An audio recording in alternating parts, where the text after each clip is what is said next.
안녕하세요. 경제적 자유로 가는 열차 자유튜브더 자연입니다. 최근에 신문을 보다 보니까 골드뱅킹, 금통장이죠. 금통장에 예치된 금액이 사상 최대를 돌파했다고 합니다. 그리고 여전히 큰손들은 골드바를 모으고 있기도 하고요. 그렇다면 큰손들이 왜 골드바를 계속 모으고 있을까? 그리고 월가에서도 금 예찬론은 아직도 이어지고 있습니다. 그렇다면 왜 이런 현상들이 나타나고 있고, 이것이 왜 나타나고 우리가 어떻게 대응하면 좋을지, 여기에 대해서 한번 이야기해 보면 좋을 것 같습니다. 오늘 이야기 도움되신다면 좋아요, 구독 눌러주시고요. 준비된 자료 보도록 하겠습니다. 금값 상승세 속에서 금 수요가 폭발하고 있는데요. 골드뱅킹이 사상 최대를 돌파했다고 합니다. 자, 거기다가 골드바 풍기 현상도 나타나고 있는데요. 치솟는 금값의 골드뱅킹 열풍, 사상 처음으로 골드뱅킹에 예치된 금액이 1.1조 원을 돌파했다고 합니다. 자, 여기 보면은 금값 추이가 있는데요. 여기가 2025년입니다. 2025년이 시작되고 쭉 계속 오르다가 지금 3,500달러 부근에서 일시적으로 조정을 받고 있습니다. 자, 그래서 온스당 3,500달러를 찍은 뒤에 잠시 주춤하면서, 자, 월가 일각에서는 금 예찬론 속에서 지금은 금을 팔아라, 지금은 쉬어야 될 때다, 뭐 이런 이야기가 나오고 있긴 하지만 장기적으로 내년까지 온스당 4,000달러는 갈 것이다, 이런 이야기가 좀 힘을 얻고 있습니다. 그렇다면은 전 세계적인 금 수요 증가, 그리고 월가의 금 예찬이 나오고 있는데 큰손들의 금 매입 이유가 뭘까, 우리가 생각을 해봐야겠죠. 큰손들이 왜 지금 공격적으로 금을 매입하고 있는지, 여기에 대해서 한번 생각을 해봐야 된다는 겁니다. 뭐 여러 가지 이유가 있겠지만 지금 우리가 생각할 수 있는 가장 보편적인 시각을 가져와 봤습니다. 지금 어떤 현상이 나타나고 있는가? 트럼프발 관세 인플레가 현실화되고 있다는 겁니다. 그래서 지금 미국에서 트럼프가 관세를 때렸습니다. 그래서 트럼프는 관세를 통해서 미국을 더욱더 부유하게 만들겠다고 이야기를 했지만, 자, 현실은 어떻습니까? 미국 중고차 값이 1년 반 만에 최고치를 찍고 지금 자동차 가격이 고공행진을 하고 있다는 겁니다.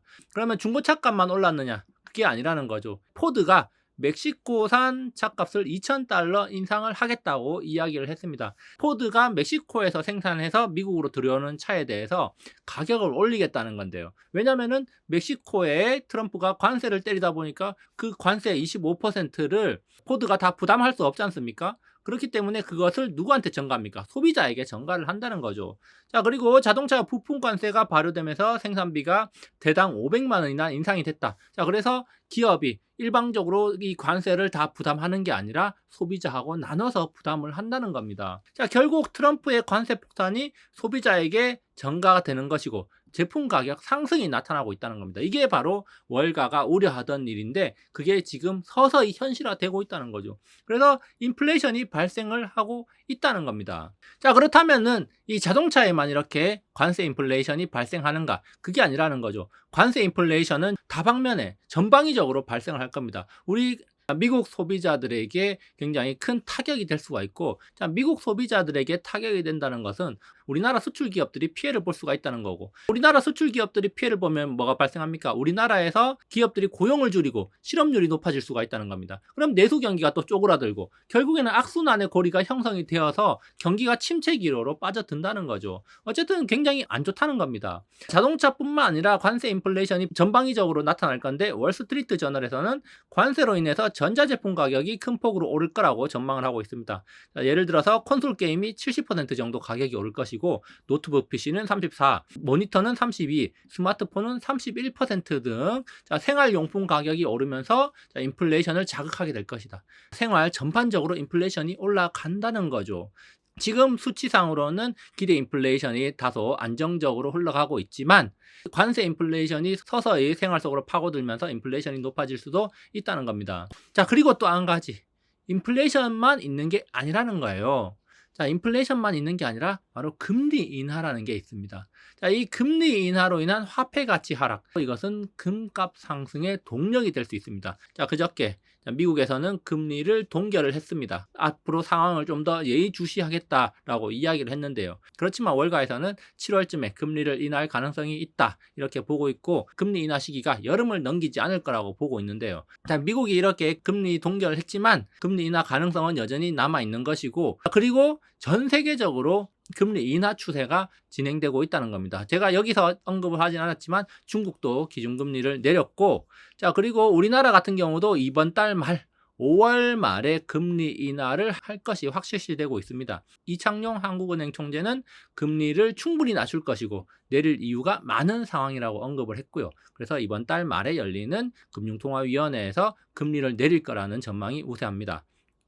자, 그리고 영국도 지난 5월 8일에 0.25% 금리 인하를 하면서 금리를 내렸고요. 그리고 앞으로는 좀 더 신중히 접근하겠다는 코멘트를 남겼지만 어쨌든 금리를 내렸습니다. 그리고 지난달에 유럽 중앙은행도 6연속 금리 인하를 하면서 연 2.25%까지 금리가 내려갔죠. 자, 이렇게 전 세계적인 금리 인하 기조, 이 금리 인하는 전 세계적인 추세가 되고 있고요. 그렇기 때문에 화폐 가치 하락은 더욱더 가속화될 수가 있다는 겁니다. 자, 그러면 이 화폐 가치가 하락한다는 거, 이 화폐 가치 하락을 방어해야 되는 수단이 금이 될 수가 있다는 거죠. 그래서 금리 인하는 금값 상승의 동력이 될 수가 있다는 거죠. 그래서 결국 이유 있는 금 수요, 그리고 금값 상승이라는 겁니다. 관세 인플레이션과 경제 불안이 지금 겹쳤다는 거죠. 자, 그래서 관세 폭탄 속에 불안한 경제, 안전자산에 대한 수요가 증가한다는 거고요. 이 안전자산 중에서 대표적인 게 바로 금입니다. 자, 그리고 인플레이션 시대, 화폐 가치 하락을 방어할 자산에 투자를 하는데 바로 이것은 금 수요를 증가시키는 요인이고요. 자, 그리고 기준금리 인하, 자, 유동성 확대에 따른 화폐 가치 하락이 나타날 수가 있다는 거죠. 이것도 역시 금 수요를 증가시키는 요인이라는 점에서 지금 금 수요가 증가하고 있고 금값이 오르는 거, 이유 있는 상승, 이유 있는 수요라는 겁니다. 자, 그리고 또 한 가지, 금은 원하는 만큼 무한대로 생산할 수 있는 것이 아니라는 겁니다. 금 생산은 한정되어 있다는 거죠. 전 세계적인 금 수요가 증가하더라도 금 생산에는 한계가 있다는 겁니다. 지금 이렇게 금 수요가 많으니까 그러면 금을 많이 캐내가지고 팔면 되는 거 아닌가? 그게 아니라는 거죠. 전 세계에서 채굴 가능한 금강 많지가 않고 그 채굴 방법, 채굴 속도에도 한계가 있다는 겁니다. 그러니까 금값은 계속 올라가는 거예요. 그리고 JP모건 자산운용에서 이야기하기로 현재 지구의 금 매장량 추정치는 24만 4,040톤이다. 자, 이것은 올림픽 수영장 3개를 조금 넘는 양인데 금 공급이 제한적일 수밖에 없다라고 이야기를 하고 있습니다. 추정치 24만 4,040톤. 자, 물론 조금 보수적인 추정치긴 한데, 자, 이게 지금 현재 우리가 캘 수 있는 금의 양이라고 합니다. 그런데 이 양이 수영장 3개를 조금 넘는 양이다. 그래서 이렇게 보면은 제가 수영장 이미지 가져왔는데요. 자, 50m, 25m, 그리고 수심 2m짜리 이 수영장 3개를 채울 만큼만 금을 생산할 수 있다는 겁니다. 이렇게 보니까 지금 현재 생산 가능한 금의 양이 얼마 되지 않는 것처럼 보인다는 거죠. 이 금의 수요는 많지만 지금 생산량의 한계, 그리고 매장량의 한계가 있기 때문에 향후에 금값이 더 오를 여지가 있다. 그리고 또 한 가지, 인플레이션. 금리 인하로 인해서 화폐 가치는 더 떨어지기 때문에 이런 것들이 금값 상승을 지지해주는 요인이 된다는 겁니다.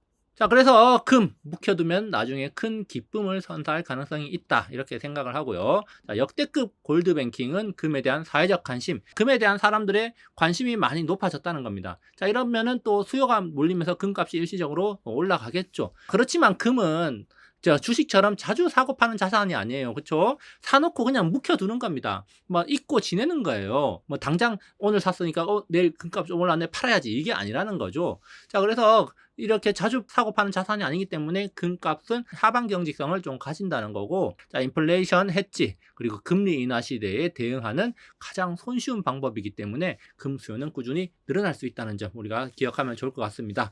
자, 오늘 이야기 여기까지 한번 준비를 해봤고, 오늘 이야기 도움되셨다면 좋아요, 구독 눌러주시기 바랍니다. 다음에도 유익한 영상으로 찾아오도록 하겠습니다. 감사합니다.